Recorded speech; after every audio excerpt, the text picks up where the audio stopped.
Say hello to a new friend on an old road. Take a two-lane trip of memories into mysteries unknown. Come along for the ride. Jim Hinckley's America. Jim Hinckley's America.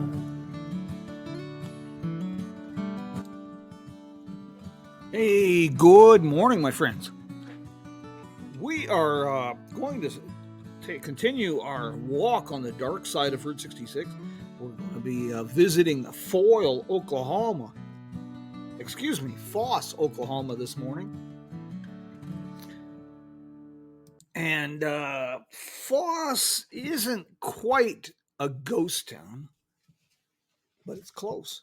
Hey, good morning. How are you doing today, sir? On September 20th, 2013, the Oklahoma Highway Patrol was testing new sonar equipment at Foss Lake. Well, to their surprise, they spotted two cars about 50 feet from the end of a boat ramp and only about 12 feet of water. Side by side. During the initial recovery of the cars, those involved believed they were stolen. But 6 sets of skeletal remains, 3 in each vehicle, changed the scope of their investigation, and it put Foss on the map. Literally. Made headlines throughout the country. The investigation solved cold case mysteries that had puzzled area residents for decades and raised an array of questions. Today's program is sponsored in part by the Uranus Fudge Company and General Store near St. Robert, Missouri, and now their new location in Anderson, Indiana.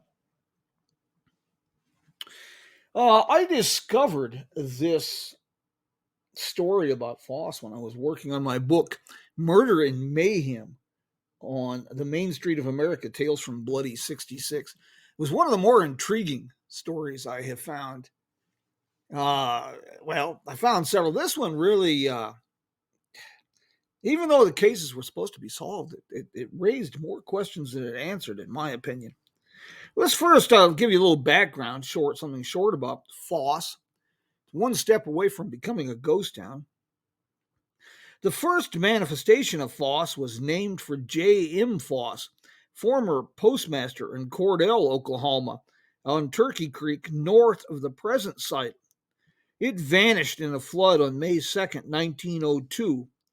And the town and the people relocated to a higher ground. The residents rebuilt the town at the heart of a vast area of rich farmland. By 1912, Foss was a prosperous and a substantial district that included 2 banks, a cotton gin, several merchandise stores, a newspaper, a wagon works, a machine shop, drugstores, a bakery, broom factory, and even an opera house. At its peak, the population was near 1,000 people. The development of nearby Clinton and Elk City as rail and supply centers was the first blow to the town's stability. By 1920, the population had plummeted to just 348 people. Providing services to motorists on Route 66 partially stemmed the decline, but that was a short-lived reprieve as collapsing agricultural prices and the drought that fueled the Dust Bowl spurred an exodus. Notes by Jack Rittenhouse, published in his 1946 guidebook, are brief. They indicate a garage, a cafe, and a gas station at a highway junction. And none of those businesses are any longer in operation. There was a brief moment in the early 1950s with the establishment of an Air Force facility at nearby Burns Flat. It appeared that Foss might experience a renaissance. However, the closure of the base and the bypass of Route 66 by I-40 sent the old town into a downward spiral, and in 1977, the last bank closed. Well, now let's get to our missing persons report. and our tale of murder and mayhem. The cars discovered in the lake. One, the 69 Chevy Camaro, contained the remains of Jimmy Allen Williams, who was 16 years old when he disappeared. Leah Gail Johnson, 18, and Thomas Michael Reyes, 18. They were all from Sayre, Oklahoma. The second car was a 1952 Chevrolet, and it contained the remains of John Alva Porter, 69 years old, former rodeo rider from Elk City, Oklahoma, Claiborne Hammock, 42, from Sayre, Oklahoma, and Norma Marie Duncan, 58, from Canute, Oklahoma. All had lived in the Route 66 communities. The official cause of death for the 6 victims was ruled drowning. Now, I got to ask myself, you got 3 young people. You got these other folks. One was a rodeo rider, even though he was getting up in a few years. No one escaped from these cars? I find that a little unnerving. Yeah, that was the official cause of death, but the announcement did little to quell suspicions in Sayre and surrounding communities. The deceased had been at the center of a mystery fueled by more than 40 years of speculation, rumor, and accusation.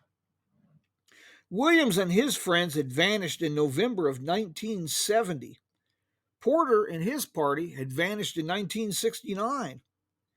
In an interview after the cars were discovered, Porter's granddaughter, Debbie Porter McMahon, said, quote, "There was no trace at all. My grandpa just left his house. Claiborne left his job. Nora left her home. They were just simply gone."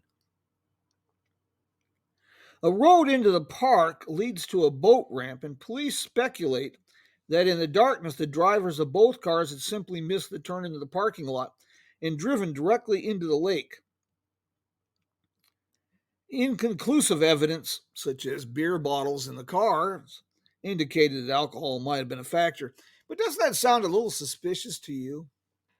I'm not, poo-pooing the official verdict, but I'm just saying, man, that seems suspicious. 2 cars, 6 people. They drive out into the lake and everybody drowns. When the Oklahoma State Medical Examiner's Office concluded their investigation a year after recovering the bodies, the official verdict that these were accidents was not accepted by everyone in the communities. There were simply too many questions left unanswered, including why the Camaro was facing toward the boat ramp, as though it had been backed into the lake. And with Porter's car, the driver's door was open at the time of discovery. How's that for kind of a dark chapter in Route 66 history? A lot of unsolved stories out there. We're going to track down a few more. Next Wednesday morning, 6:30 Mountain Standard Time, we're going to have another tale from the dark side of Route 66. And then Sunday morning is our travel program, Coffee with Jim, 7 o'clock Mountain Standard Time. These are interactive programs. Feel free to call in or chime in, and we will try to respond and answer. The Jim Hnckley's America website has been revamped. You can find a full schedule of programs there, as well as my schedule for appearances and presentations. Hey, I want to thank everybody who joined us for this morning. Do we have any questions? Anything I can answer for you regarding the mystery in Foss? Or do you have a bit of a mystery to share this morning? If not, I want to give a shout out to Louis Keene, the quote mayor of Uranus, Missouri. The one-stop shop for all kinds of juvenile humor and, well, just good old fashion family fun. Miniature golf, great food, great fudge, great fun roadside stop. Quintessential roadside attraction. My friends, that's about it for today. But until we meet again, vaya con Dios, mi amigos.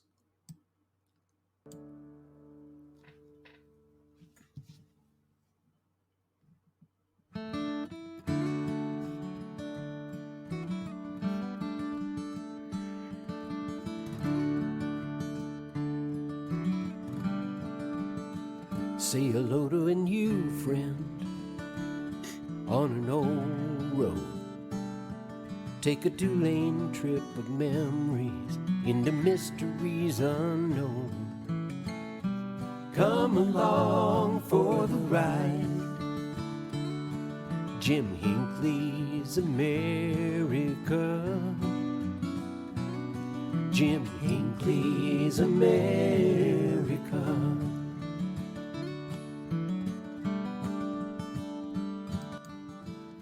On Sunday morning's episode of Coffee with Jim, 7 o'clock Mountain Standard Time, we're going to be taking a look at the Los Angeles metropolitan area and the Route 66 corridor.